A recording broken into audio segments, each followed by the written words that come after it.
So our speaker today is Sandy Weber. She is the Montgomery County Coordinator for the Virginia Bluebird Society. She's also a master naturalist, and she is going to talk about bluebirds in Blacksburg. So, Sandy.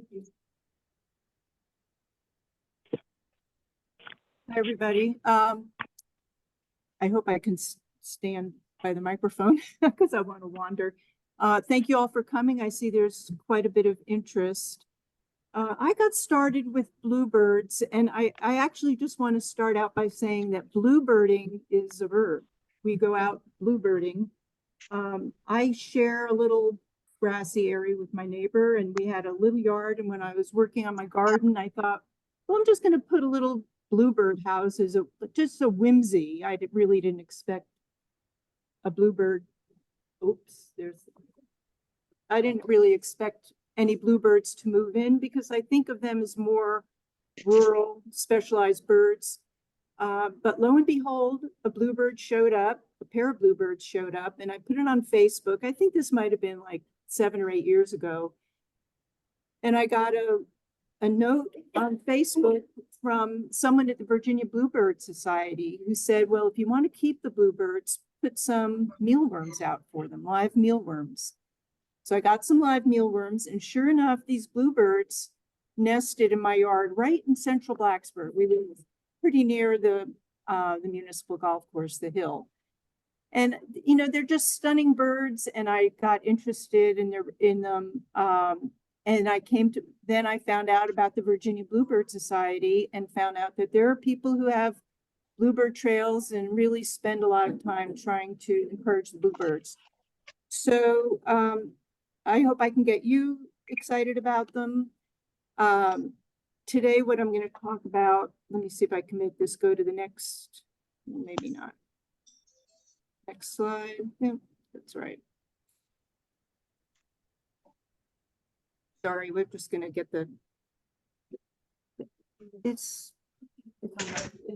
Yeah, we got it. Double the.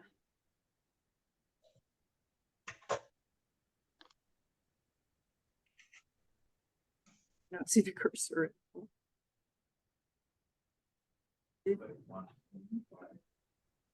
What did you say, Mark?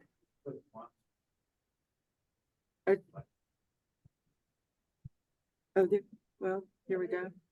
Okay, well, this is what I'm going to talk about today. I'm just going to touch on kind of the cultural aspect of bluebirds in our culture and other North American cultures.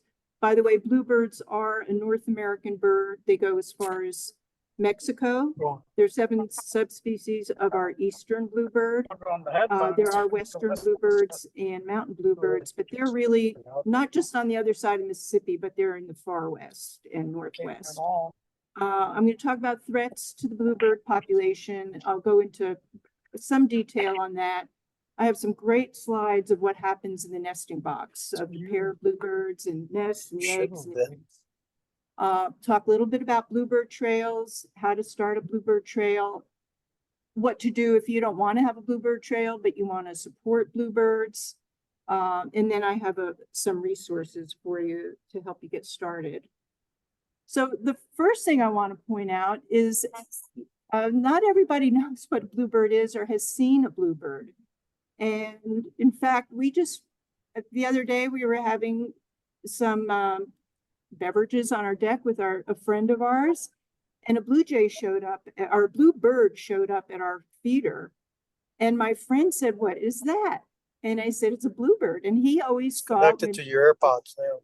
They were blue jays. That's what it says. And I think blue jays are relatively unpopular because they're kind of squawky and loud. And some people wonder why we would be spending all this time supporting bluebirds when they're thinking of the blue jay.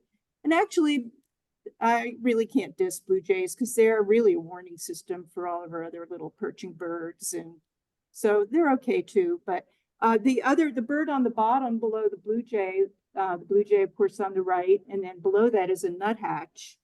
And that's a white-breasted nuthatch, but some years we get the red-breasted nuthatches, and they really look blue. But on the left is the eastern bluebird, and that's what we're talking about today. So this is the bluebird. The male is on the top. He's got that vivid blue, and you see it has that red breast.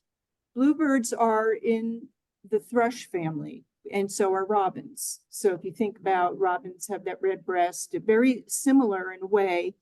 They have a little bit of a similar sound as well. The male has the white belly. And the female it's is probably below just spotty. on It's the working now. roof there. She can look gray. She's pretty washed out, but when she flies, you'll see blue. And then the juvenile that you see peeking out of the box, it looks very similar. It has a speckled chest. And it's thought that that speckling is a little bit of camouflage to protect it when it's still not very good at flying. So bluebirds are so stunning. And, you know, it's said that in colonial times, they were in flocks as big as robins flocks. Now, I know that when I did the Christmas bird count a few years ago, my neighborhood, which is right around the municipal golf course, the Hill, one December day, I counted like 300 robins in our neighborhood. And so can you imagine a flock like that of 300 bluebirds? So they're just stunningly beautiful. I mean, they come to our feeder, and every time they come, I mean, I see them every day. I still remark on them because they're so beautiful. The Navajo and the Iroquois thought they symbolized good luck and good fortune, fertility. You know, we have songs like the Zippity Doodah, there's a bluebird on my shoulder, in the Wizard of Oz. Somewhere over the rainbow, there's a bluebirds fly. So really, I think a lot of people have been, you know, find them as remarkable as I do.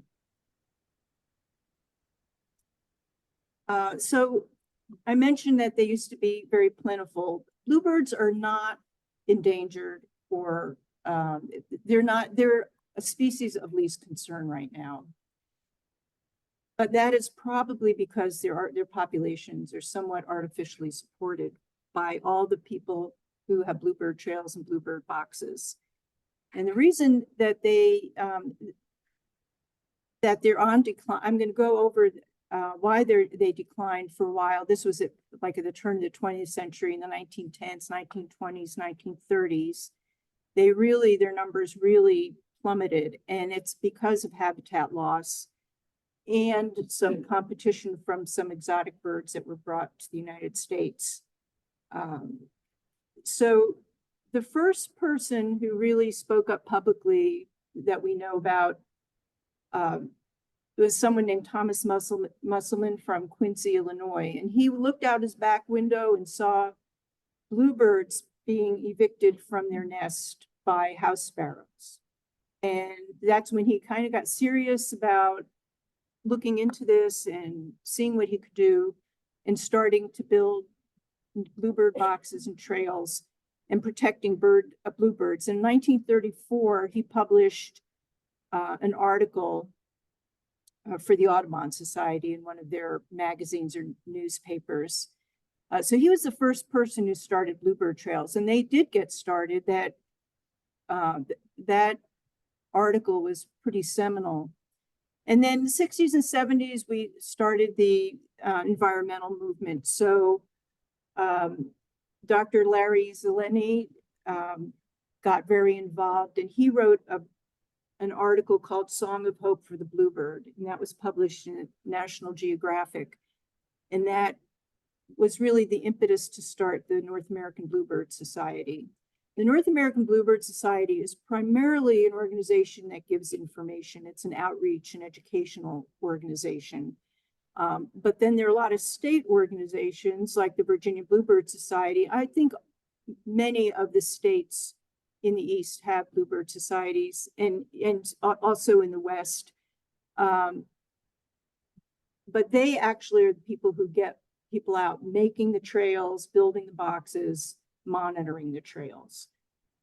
So the Virginia Bluebird Society reported in last year in their data collection, over 17,000 bluebirds were fledged from boxes that were reported to the Bluebird Society, to the Virginia. And that's out of almost 5,000 nests. Now, it's not necessarily 5,000 nest boxes, because a lot of boxes host 2 and sometimes even 3 nests in a season. But so the Virginia Bluebird Society and the people who do the monitoring are responsible for a lot of the bluebirds you see. So bluebirds have to nest in a cavity. Now, robins, for example, they nest in the crook of a tree outside, like not inside a cavity. And in fact, bluebirds and robins both have light blue eggs. You know, you've heard the color robin's egg blue. And in the spring, you'll see eggs on the ground, and they're almost always robin's eggs because, you know, in the spring we get some pretty strong winds, and the eggs get knocked out of the nests get blown off their little branches. But bluebirds nest in a cavity, but they can't make the cavities themselves. They have to find a hole in the tree. And that is part of the problem. Now, woodpeckers, this is a red-headed woodpecker. Woodpeckers can make holes, so they're primary cavity nesters. But bluebirds have to find a hole. So there's been a dramatic loss of cavities, and that's because obviously our landscape has changed tremendously. When you look at agricultural land, you know, it used to be smaller farms had hedgerows and woodlots, and that doesn't happen anymore in a lot of our agricultural areas.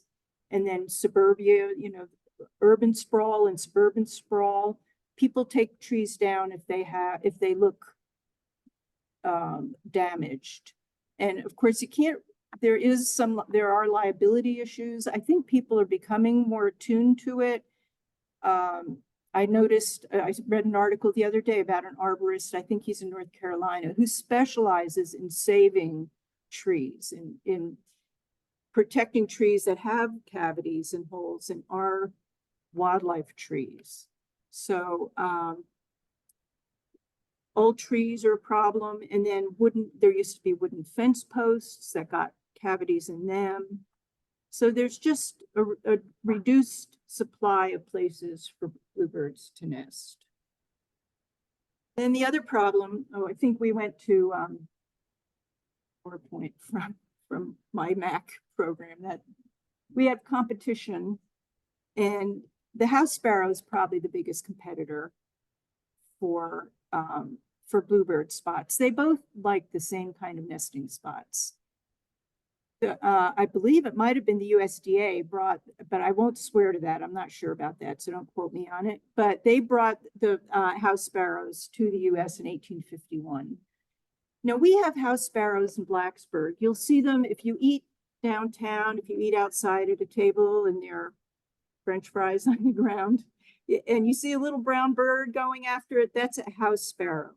They're very common in Europe, and they're European birds, Eurasian birds.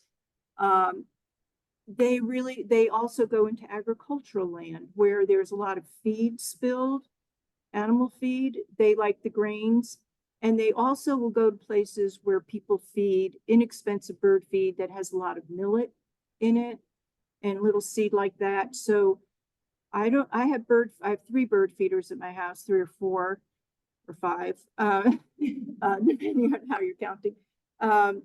We don't put millet out. I don't have any house sparrows, but we have a good friend who has bluebird houses on Price's Fork that backs onto agricultural land, and they get house sparrows in their bluebird boxes. But they've put a sparrow spooker in, and it's kind of like a pinwheel, things that like little streamers that fly around. So beware. We'll talk about good places to put bluebird boxes, but there are 70 million house sparrows in the US. And I don't know if you remember the slide a little bit ago, they're estimated to be about 23 million bluebirds. So they really are outnumbered, and they're pretty aggressive. Actually, most birds are pretty aggressive when it comes to their nesting habits. Even some of our native birds, like house wrens, they will evict a bluebird. They'll peck the eggs and throw them out of the box. So nature's not always pretty. Now, another competitor is the European starling. It was brought to the United States in 1890. This man, Eugene Schieffelin, he thought that all the birds that were mentioned in Shakespeare's works deserved to be in the United States, in North America.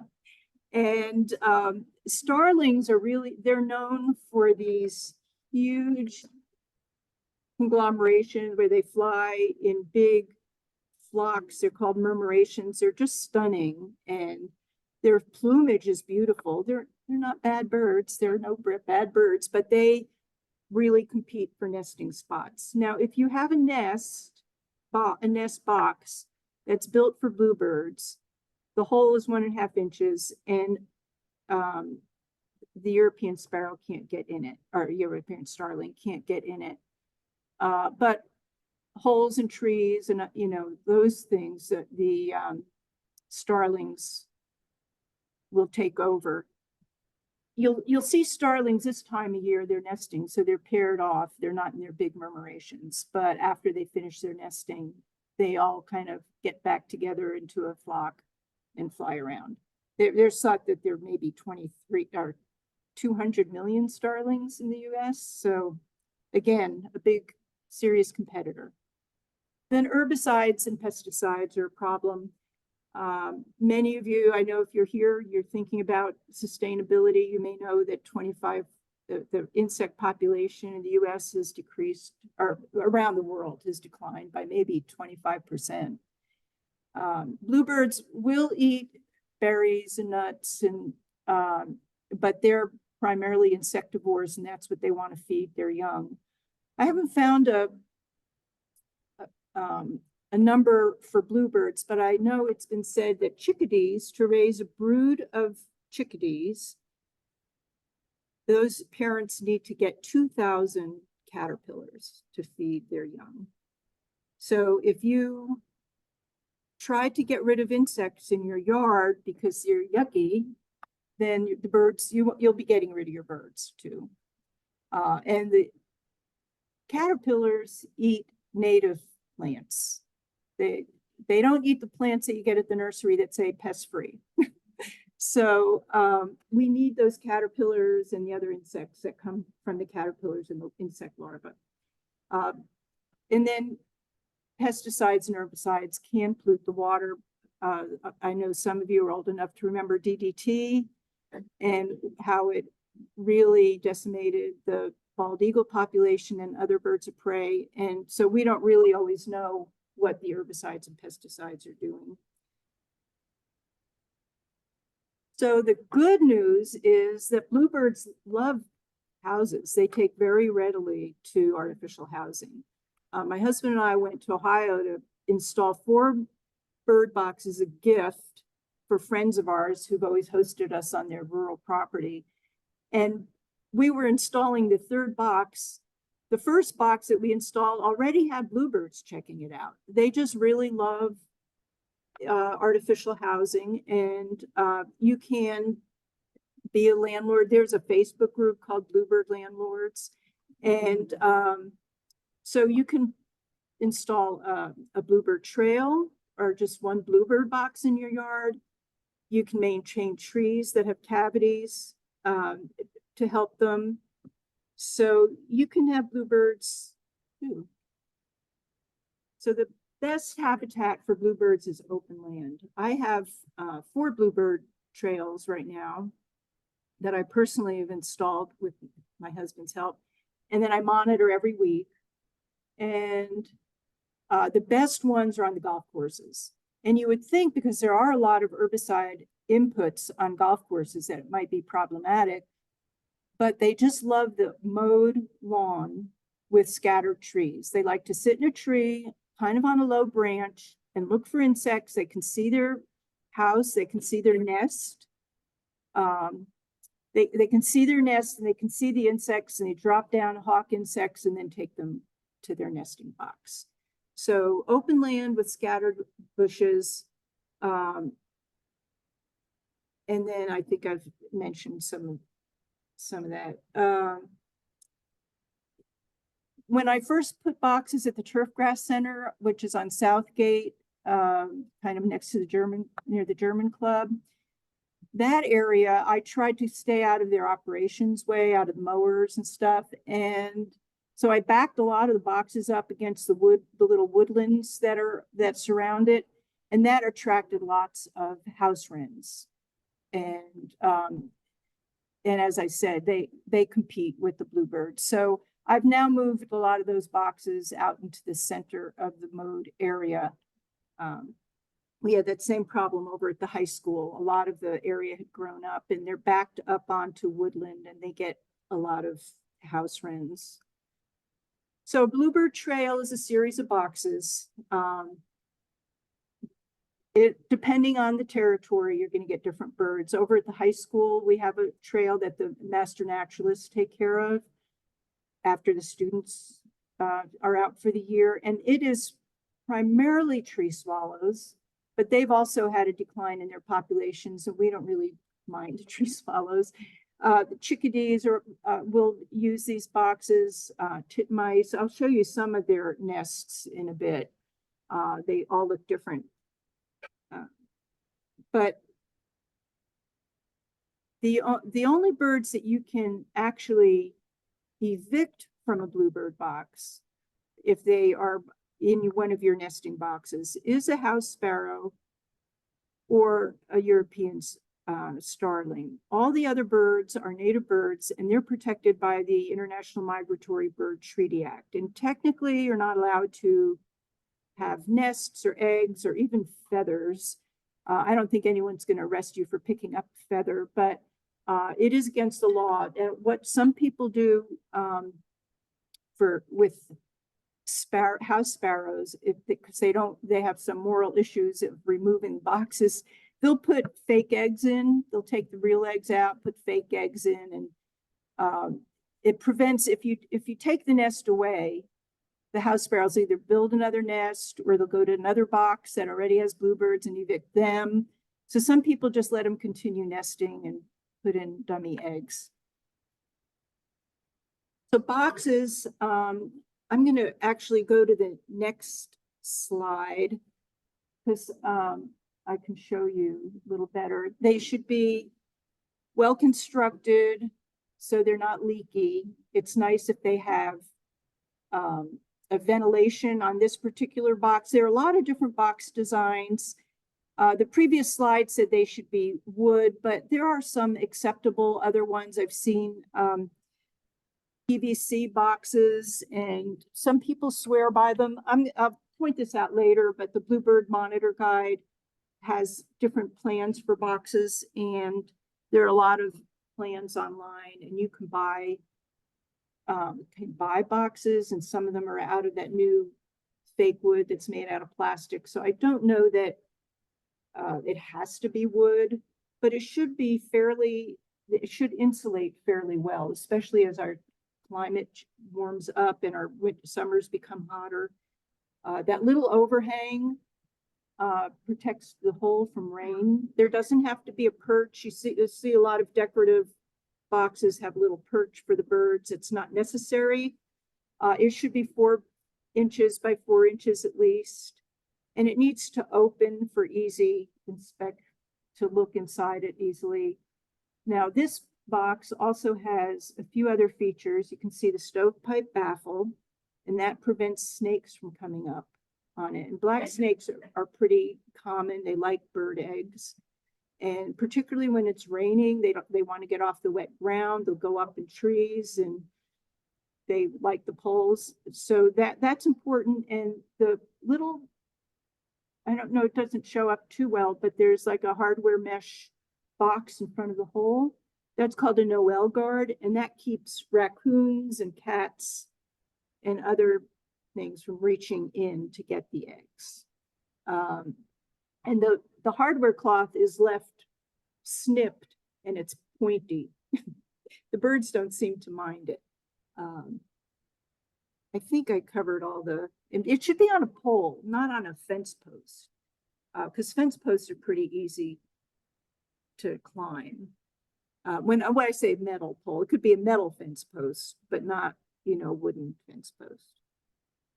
And these are some of the reasons that you want predator guards. So people feel like if you are going to artificially provide a home for the bluebirds, it should be a safe home. And just about everybody my husband and I have cats, and we've had cats our whole lives, but recently this last group that we got, we keep them in. They've been in for 11 years. They seem to be happy.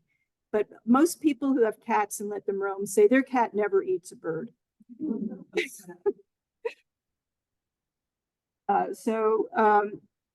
This is us in Ohio setting up some boxes. They should be about 5 feet high, and that makes it easy to look in, and the birds seem to be happy with that height. I've seen all sorts of setups. You'll see online, people have all sorts of things where they put them higher or lower. If you're going to do a trail, they need to be about 300 feet apart, because bluebirds won't nest right next to each other, real close to each other. When we took over managing the one at the high school, they were very close together, and we pulled some out and put them elsewhere, and we're getting more bluebirds now. You can put 2 boxes right next to each other, or even on the same pole, and you might get tree swallows in one and bluebirds in the other. So that can work. You want to face them. You can't always face them with all 3 of these parameters, but face the east, so the afternoon, they get less afternoon hot sun. Face them away from the prevailing wind, so it's easier for the birds to get into the boxes and not have to fight with the wind. And then I try to face them about 15 or 20 feet away from a small tree or tree. So when the chicks, the nestlings, are leaving the box, they have a place to aim for instead of the ground. But a lot of times they jump out and they will go to the ground because they don't really know how to fly yet, but they know how to fly very shortly after that. When I'm setting up new boxes, I try to set them up in the fall, because our bluebirds stay here all year. They kind of gather in little flocks around the area and go around looking for berries during the winter. But they're not migrants where they go to Mexico or Latin America. They're not long distance migrants. They might go, I don't know, North Carolina if they heard that there's going to be some bad weather up here, but they really just stay around, and we'll see the bluebirds all winter. And then I talked about don't put it close to wren habitat. So there's a myth that if you mess with a box, a bird's nest, that the parents will abandon the box, but that isn't true. And bluebirds are very tolerant of monitoring. The Bluebird Society recommends that you monitor once a week. I try to do it every 5 to 7 days. Cornell, and I'm going to mention Cornell again in a little bit, but they have a program called Nest Watch, and that's where we collect our data. And Nest Watch, it was not designed for bluebird trails. It was really more designed for people who are out in the field, like who have a robin's nest in their backyard or cardinal nest in their backyard, to report any bird nests that they see. And those they recommend. Cornell recommends checking nests every 3 to 4 days, but most of the Bluebird societies feel like once a week is sufficient. So that's usually what I do with my trails. Yeah, got into a new program. So what happens if the reason we check the boxes is 2 reasons. Is to intervene if we see a problem. For example, if they get totally saturated during a rainstorm. If you have a good box, that shouldn't happen, but you never know. I actually, because I volunteer for the Bluebird Society, they get a state license that I'm allowed to keep nests and eggs for demonstration purposes. So if I had a nest and I saw something that I saw a nest that was totally saturated, I might switch the birds out. I've never done that, but I've read of people doing it. Paper wasps will build nests. I will remove those and then rub the wood with a bar of soap, and that keeps the paper wasps away. Ants will sometimes invade the box, and you can fix that with some diatomaceous earth. So there are ways that you can intervene if you see a problem. You can't always solve a problem. Sometimes a parent will get, will die, will get killed somehow, or the nest will get abandoned because one of the parents dies. But and I've actually heard of people taking nestlings and putting them in another box with birds that were similar age and then surviving well. So there are things that you can do. And the other reason we check is, well, to collect data and know what's happening with the population in general. And you don't want to check a box unless you know how old that the bird is. So that we're going to go over the life cycle. Once the birds get to be about 13 days old, the nestlings, if you open the box, they may fledge too early, prematurely. And once they jump out, you can't get them back. This happened to me one time with data error. We're looking at the dates, and we thought we knew that they were old enough to, or young enough to look. We opened the box and they started jumping out, and I was stuffing them back in, and they were just jumping back out. So you don't want that to happen. So hence you need to know how many days old they are. And the whole process happens very, very quickly. Sorry, this is what happens in the nest box. So in March, the male will start singing on territory and kind of declaring his territory, and the female will pick a partner.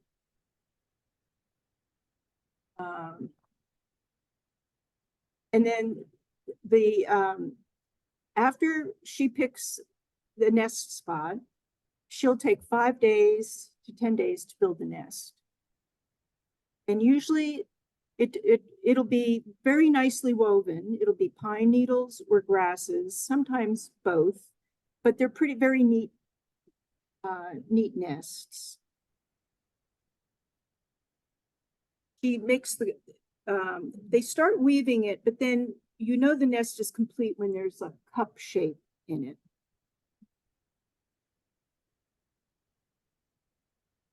She doesn't always lay the eggs as soon as she builds the nest. Sometimes the nests are ready for a week or two or even more before she lays eggs. I don't know if they're just kind of checking out the weather, or, you know, they have some other indicator that helps them to decide when to lay the eggs. So the eggs are usually blue. About 5% of bluebirds will lay white eggs. The size and the shape of the nest are indicators. She'll lay 1 egg a day. And so the first nesting of the season, usually there are 4 or 5 eggs. 5 is the most typical. And then the second nesting of the season, usually there's 1 less. So there'll be 3 or 4 eggs. There still could be 5. It is very variable. And then she sits on the eggs. She gets a brood patch on her chest, which means that, or more on her abdomen, which is where the feathers, she loses some feathers, and that's called a brood patch, and that creates more warmth for the eggs. And then she'll turn the eggs every day a few times, rotate them so the embryo doesn't stick to the inside of the egg, to the shell. And the male will bring her food, but she will leave the nest a few times during the day. And then after about 16 to 18 days, the chicks will hatch. I didn't mention, she'll lay 1 egg a day. And then when she starts brooding, sitting on the eggs, or incubating the eggs, she starts incubating them all at the same time. So they'll all hatch the same day. And I keep with me. I don't use it so much anymore, but I keep this little chart that says, you know, the first egg is day 1. And the data that I collect is when is the first egg laid. And then, so the babies hatch between 12 and 14 days of brooding is what it says here. And I keep this little chart with me. And I also keep another little chart with me that shows what the chicks look like on each of their developmental days. And that helps me to date them so I know when it's safe to look in the nest and when it isn't. So after about 2 weeks, the chicks will hatch, and she'll stay with the young. She'll stay on the nest for a few days. Some of my information says 5 to 8 days after. I don't usually see them stay on like for 8 days. The first few days, they're really naked and helpless. So this is day 1. The big picture, oh, there's just one picture. That's day 1. I'm going to show you another picture. So these are tree swallow chicks. And I can tell they're tree swallows because you can see all the feathers in the nest, but they're naked, their eyes are closed. There are a few things interesting about the picture is, well, these birds are called altricial, meaning they're naked and their eyes are closed and they're totally helpless, as opposed to birds that are precocial, like ducks and geese. When they hatch out, they can follow their parents around and feed themselves.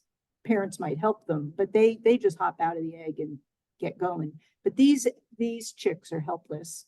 And you can see the yellow beak.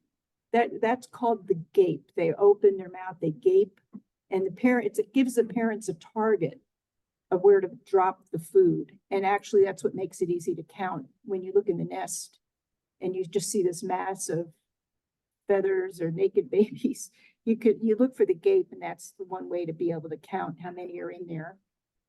Because you get a pile like that and you don't really know what you're looking at. So that's day 5. They have a little fluff, but their eyes are still closed. And day 7, their eyes are open and they're partially, they're getting their feathers in. They have these little pin feathers, but they have some feathers are coming out. This is day 11 and they're fully feathered. They just need to grow and get bigger and stronger. They'll start flapping their wings and standing on top of each other. They're pretty cute. The parents feed the chicks like 5 times an hour, the whole day from dawn to dusk. This is a parent removing a fecal sac. So when these birds are done with their nests, they look pretty clean. And there's been a long debate, I'm not going to go into it today, about whether to take the nest away after they're done or not, because they look so clean. But I usually remove them because they're parasites. They're blowworm larvae under the nest usually. So I just get rid of them if I can, if they haven't built before. So again, we don't open the box after 12 days to prevent premature fledging. You can see the speckles on the chest. So what's really amazing about birds is these birds are going to fly out of the box in 16 to 20 days, and they're going to be the same size as the parent. They're not smaller. They're not little bluebirds. They're the same size as the parent. In 16 to 18 days. That's it. It's pretty remarkable.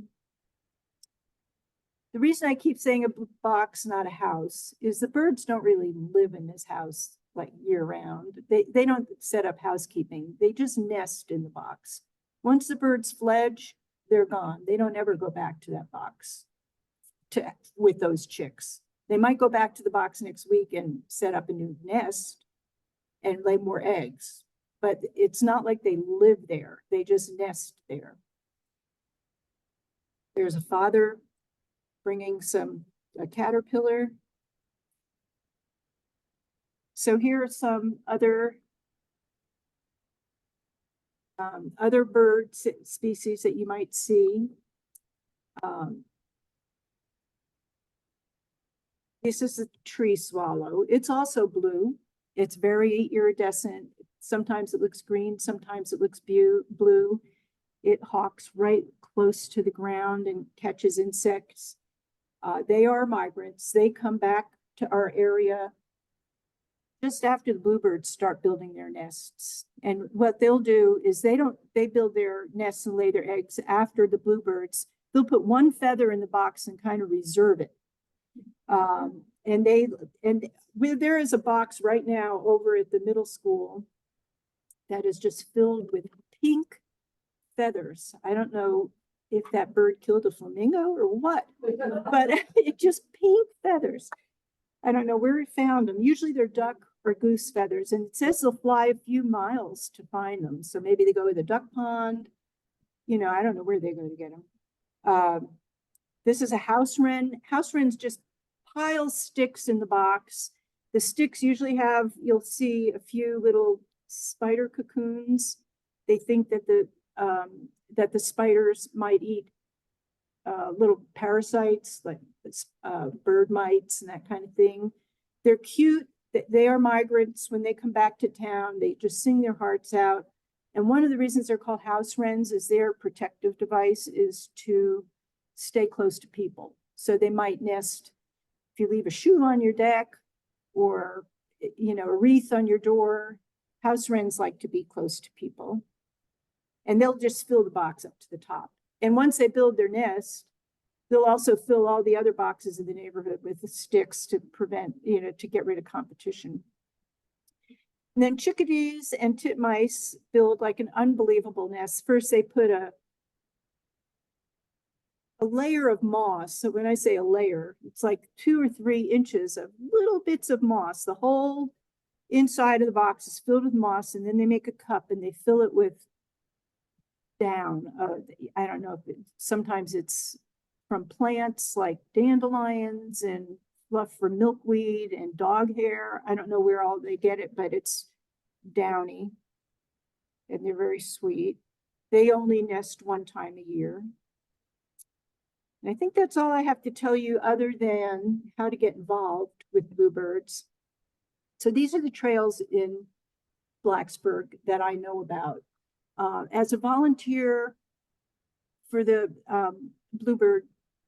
Virginia Bluebird Society, my role really is to get people excited about bluebirds, support bluebirds, and to keep data for our county. So most of these are places that I'm getting data from. The CRC is the Corporate Research Center. The Bird Club, the New River Valley Bird Club, has boxes there, and they monitor those. The Hill, the Virginia Tech Turfgrass Center, the Virginia Tech Golf Course, and the Blacksburg Country Club are boxes that I've installed on my own, and I monitor them with my neighbor. Blacksburg High School, Blacksburg Middle School, and Price's Fork Elementary are bluebird trails that the Virginia Master Naturalists, the New River Valley chapter, that we monitor. And then you'll see the Smithfield Plantation. One of our Master Naturalists takes care of that trail. My husband and I installed it and turned it over to somebody else.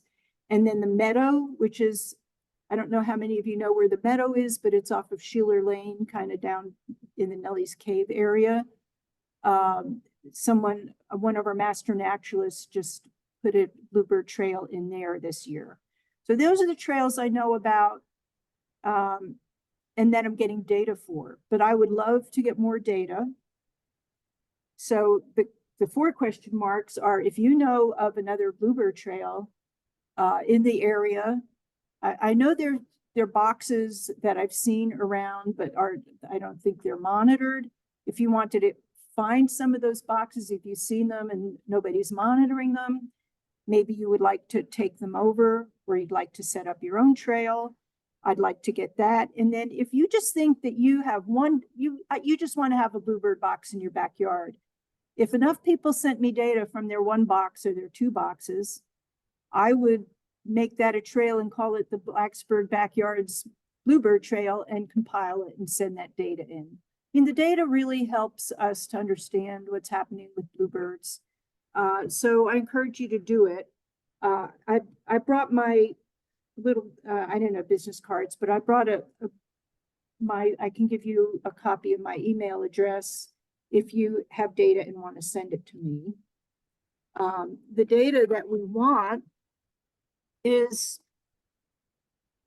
on the information is on the Virginia Bluebird Society website. So if you just go Virginia Bluebird Society, you'll get their website, and they have a forms and document section. And the data they want, it's a data sheet like this, but I would just take it in a paragraph. They want to know what kind of territory is it? Is it a golf course? Is it a backyard? Is it a campus? And what kind of what species built in that box, and how many eggs they laid, and how many chicks hatched, and how many fledged. Now, you never see the birds actually, well, I won't say never, I never say never, but you don't usually see the birds fledge. But if you saw 4 chicks in that nest 2 weeks ago, and then you open the box and it's empty, then you make the assumption that 4 chicks fledged. So the North American Bluebird Society has just lots of information sheets with bluebird box designs and problem solving, what to do if you have house sparrows in your box. And they actually have a hotline in the summer that they will answer questions, although they ask you I think they have you go through a little checklist before you call the hotline to make sure you've kind of eliminated some of the easy answers. Nest Watch is a project of Cornell Lab of Ornithology. When I first got into the bluebird biz, we had pieces of paper with these forms that we downloaded from the Virginia Bluebird Society, and we'd look at each box and put what species nest was in there and how many eggs or chicks or whatever. But now we just do it on an app, and that app is called Nest Watch. It's pretty simple to use. It's public, it's free. You set up if you're a birder and you have eBird, then you already have an account with Cornell Laboratory of Ornithology, and you can just start using Nest Watch right away. It's got a mobile app, and you can do it on your computer. There are a few little things you need to know about it that I can help you with. And then I also recommend this Bluebird Monitor's Guide. Whoops. It's a great resource. And basically, this is how I got started. I just bought a book and started doing it. And in fact, I mentioned that my neighbor helps me with the bluebird trails. And when I got started, I knew I'd need a sub when I was away for a vacation. So I asked my neighbor if he would be willing, because I knew he was interested in birds. And he said, yeah, but I've never done it. So I'd like to go out with you and see, what you do and how you do it.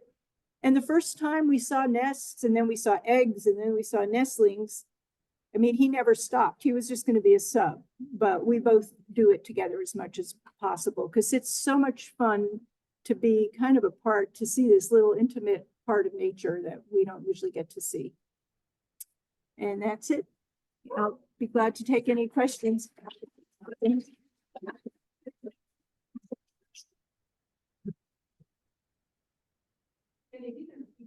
Oh, yeah, okay. That was in a bird feeder next to a bluebird box. The bird feeder?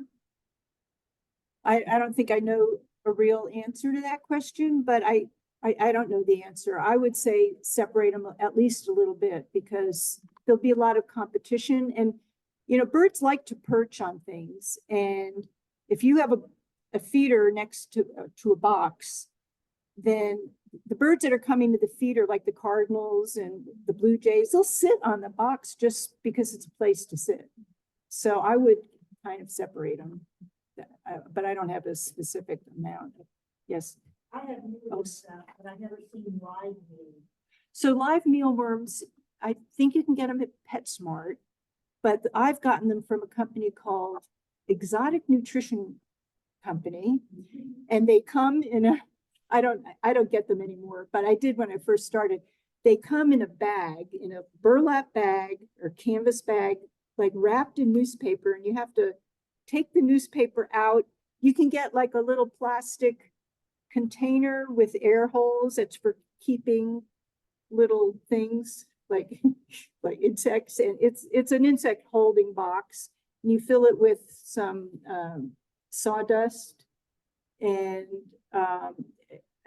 you have to drop the mealworms, and you keep them in your refrigerator. And you can actually just be careful when you invite people for dinner that they don't see what's in your refrigerator. But you have to, I know some people who actually raise the mealworms. I've not ever done that. Seen bird nests with rectangular holes in them, nesting holes to go in. You mean bird boxes? Bird box. Oh, yeah, okay. Sorry. Yeah, Bird that, boxes. Birds use rectangular. yes, there've been a lot of attempts to keep the question. Sorry, the question was bird boxes with rectangular holes. Who uses those? I think there've been a lot of attempts to protect the bluebirds from house sparrows and house wrens, and some people are putting a slot in the top of the box. I haven't seen a rectangular one per se, but I think they would use it. It doesn't have to be circular as long as it's big enough. And if it was too small, it would damage their feathers, and you wouldn't want that to happen. But I know some people are putting 2 holes on the box, on the front of the box, so the bird can escape from one hole. If a house sparrow goes in, the bluebird could come out, and then some have a slot in the front instead of a hole. And, yes. I've just been given the bluebird box, and I really would like to have an upper bed that you can't climb up, you just give them to the house. And I've been thinking about putting a board at the very edge of it, and I want the bluebird house. Well, you probably could do it. You might want to try mounting it on a pole as opposed to a board. I mean, you can't get to it except from the inside of the house, but I bet a raccoon could. But if you put a Noel guard on it, then with that, the Noel guards, by the way, I believe you can buy them, but they're pretty expensive online. I've looked at them online, but the Noel guard, the Virginia Bluebird Society has plans for making them. You just need some hardware cloth and you bend them. You put some garden gloves on when you do it. A friend of mine, one of our neighbors, he made some kind of a jig where he can bend it real, and he made 20 of them for me in like an hour. But they're easy to make. I made the first 6 the first 6 boxes I put up were at the Virginia Tech golf course, and I made my own Noel guard. So you could make one, and the plan is right on the website, on the Virginia Bluebird Society website. For the baffles, yeah, the baffles, yeah, my husband Ed's made the stovepipes for us. Now well, here's another thing. You can buy the boxes. I've bought the boxes that I showed you on that slide. I have bought from a man in Charlottesville, Clark Walter, who's a master naturalist, and every year he makes 300 to 500 boxes. He's kind of scaled back a little bit. He takes orders in August and delivers them, and he doesn't deliver them. You go to Charlottesville to pick them up, but he has them ready in November. He tells you each year how much they're going to be. Each year goes up. But he'll do the whole setup. He'll sell you just a wooden box, or he'll sell you the baffle. He doesn't do the Noel guards, but he has the pole, the hardware, the baffle. But now he is actually selling them through the Virginia Bluebird Society. So you can go to the Virginia Bluebird Society and get those boxes. They're not cheap. I think the Minnesota Bluebird Society sells boxes for a pretty good price. But of course, then there's shipping. So yes. I probably stabilized, but can it be hung? Yes, I think you can hang it. As long as it's not gonna swing a whole lot, you could hang it. Yes. Can you hang it was the question. What? Right, she's talking about from her deck. She has a deck that only she can only get to from the house. So yeah, you could probably hang it. Yes, Also, I've read actually, they prefer it to be seen, yeah, that Yeah. bluebirds aren't as happy. right, but you probably could hang it somehow where it's not swaying a lot, yeah. Now, I will tell you that most of the bluebirds, April 1st is kind of the first egg date. They start in early in March, they start nesting, making their nests. And we had a few nests that had eggs before April 1st, but not too many. So most of the bluebirds are fledging. They fledged last week, they're fledging this week, and they're starting to build their second nest. So if you're thinking about it, don't be discouraged if you set something up now and nothing happens till next year, because the season is in full swing right now. There's a couple questions Oh. about that. Okay. Oh, I've already had my first pledge about 10 days ago, I guess. I've already moved the nest from the backyard box. But 3 days later, earwigs took them. What can I do in that situation? well, but you said you removed the, I'm moving the Yes. nest. I think So I'm clean- moving the nest. okay, so clean it again. And, you know, some people will say you could use like a diluted bleach solution to clean it out and leave the box open so it airs out. I usually carry rubbing alcohol with me. And the reason I do that, it doesn't sterilize anything, but it kind of keeps the dust down and is a good liquid to clean with. But you can put, once you clean it thoroughly and brush it again, put a little diatomaceous earth. Diatomaceous earth is, you can buy at the garden center. Diatomaceous earth. It's made out of these little marine organisms called diatoms.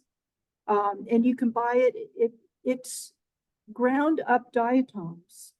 And it's just a white powder, and they're microscopically sharp.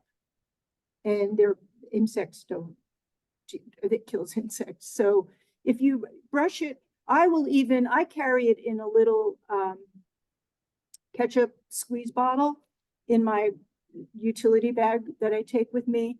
And if I see a lot of insects in a bird nest, I'll squirt a little under the nest. I'll lift up the nest and squirt a little under there. Sometimes I squirt some around the base of the pole or on the baffle to try to get rid of insects. Okay, let me get these, Oh, yeah. get the folks on Sorry. page 10. So one is, where do you place the mealworms? Well, you can, number one, they'll wiggle away. So put them in a dish that has sides, because they do, if you just put them on, like on a rail, they'll blow away or they'll go away. You can put them in a little dish, like, so that's my phone. There'll be some, you can get a little bird feeder that has a little dish. I have one that I feed grape jelly to the catbird. And you could put it in a little dish. And like on a cold, early spring day, some people will supplement, some people, avid bluebirders, will supplement the bluebirds with some, they'll put them on top of the box or on the ground near the box or on the stove pipe. Or you could put a feeder nearby. There's one more, they have a very aggressive male bluebird. So Oh. you can't park a car in our driveway without them attempting to attack it. It attacks some of the windows. Oh, So how long will this continue? Is there anything you can do to reduce the hostility? well, I don't know. Repeat that. I don't know what to do. They want to know what to do about an aggressive bluebird who's like on their car and their windows. And we have a friend who, I got a box for them and they set it up in their yard, and they eventually, after their second or third season, removed it because they had a bluebird that just would not leave their window alone. We recently had a robin that was doing that, and I'll tell you what I did. Now, you can't do it with the car, but you could do it with your house, because even if you put paper up, well, if you put paper up on the outside of the window, the bird will leave it alone. But it's going after its reflection. It thinks it's a competitor. I took just a little bit of white latex paint and mixed it in I diluted it a lot with soap and water, and I just rolled it on my windows. It made it white. It's like what people, when stores put big sale on their windows, and then it washes off. And I had it up for like 2 weeks and it kept the robin away. But of course you can't do that on your car. So I don't know what to do about the car. I mean, you could put a pinwheel on your car while it's parked there. The pinwheel might work, or, you know, streamers.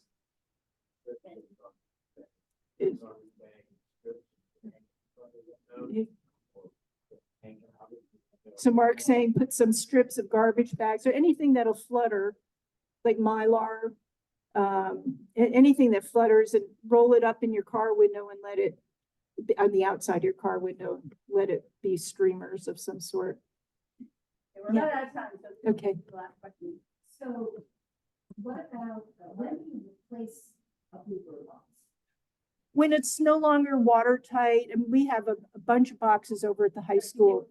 When do you replace a box? Well, I guess I would say when the wood is starting to deteriorate, when the seams, you know, I don't think you call them seams in woodworking, but when the corners aren't together, you know, when they're leaky, when the roof falls apart, or when the knot hole, I find knot holes I've replaced with wine corks. I've stuck wine corks in, but if it's not watertight. Okay, thank you. Thank you for your interest. Be around for a few minutes. Yeah. People still have. Yes, I will. I can stay. Thank you. Oh, sorry, Brenda.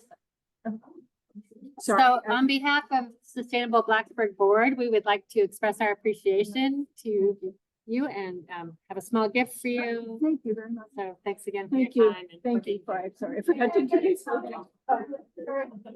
Do you want to get on our email?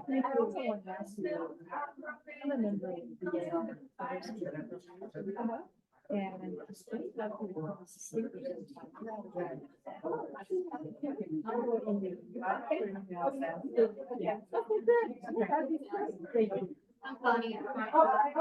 Nice to meet you.